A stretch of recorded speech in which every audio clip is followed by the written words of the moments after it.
ऐसे ऐसे लोग। अस्सलामु अलैकुम वरहमतुल्लाहि वबरकातुहू।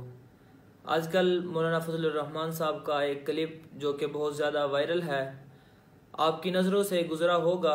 पहले आप वो क्लिप मुलाहिजा कीजिएगा, फिर बात करता हूँ।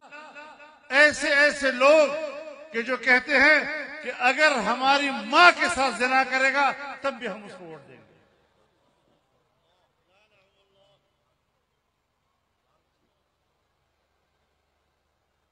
ऐसी ऐसी नौजवान लड़कियां कि जो कहती है मेरा जी चाहता है कि वो किसी वक्त मेरे बेडरूम में आ जाए। ये मुआशरा पैदा किया जा रहा है, ये अखलाक पैदा किए जा रहे हैं, नौजवान नस्ल को इस तरह गुमराह किया जा रहा है और फिर कहते हैं कि हम खामोश हैं। खामोश रहना ये तो बहुत बड़ा जुर्म होगा। अभी आपने वो मौलाना फजलुर रहमान साहब का वो क्लिप जो वायरल है, आपने देखा कि उसके अंदर मौलाना फजलुर रहमान साहब क्या बात कर रहे हैं। तो अभी आपको दूसरे क्लिप दिखाता हूँ जिनके बारे में मौलाना फजलुर रहमान साहब ने बात की थी। क्या वो किसी पर इल्ज़ाम था, वो हकीकत बयान कर रहे थे। अभी ये दूसरे क्लिप हैं, ये मुलाहिजा कीजिएगा। बहुत मजा आ रहा है और खान साहब आज प्यारे भी बहुत लग रहे थे। खान साहब को क्या कहना चाहेंगे? खान साहब को पहली दफा लाइव देखा है, बहुत खुशी हुई है, दिल खुश हो गया है। अच्छा, उसके अलावा दिल खुश हुआ तो दिल खुश होता तो कुछ कहने को दिल करता है, क्या कहेंगे आप? बहुत कुछ कहने को दिल कर रहा है।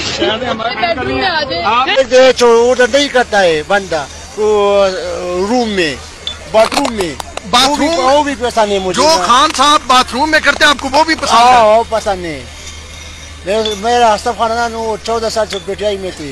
इमरान खान की पिक्चर मैं इसलिए लेकर आई हूँ क्योंकि मेरा ड्रीम है मैं उनको जाके ऊपर स्टेज पे ही गिफ्ट करूँ।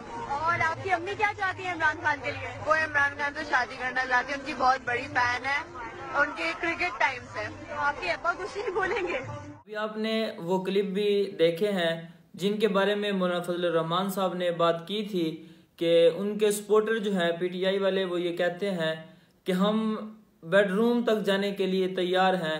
क्या मौलाना फजलुर रहमान साहब ने इल्ज़ाम लगाए थे? अभी तो ये चंद वीडियोस हैं जिनके क्लिप यहाँ साथ अटैच किए हैं। इससे हटकर कई हज़ारों वीडियो जो हैं यूट्यूब पर मौजूद हैं, आप देख भी सकते हैं। मौलाना फजलुर रहमान साहब ने हकीकत बयान की है।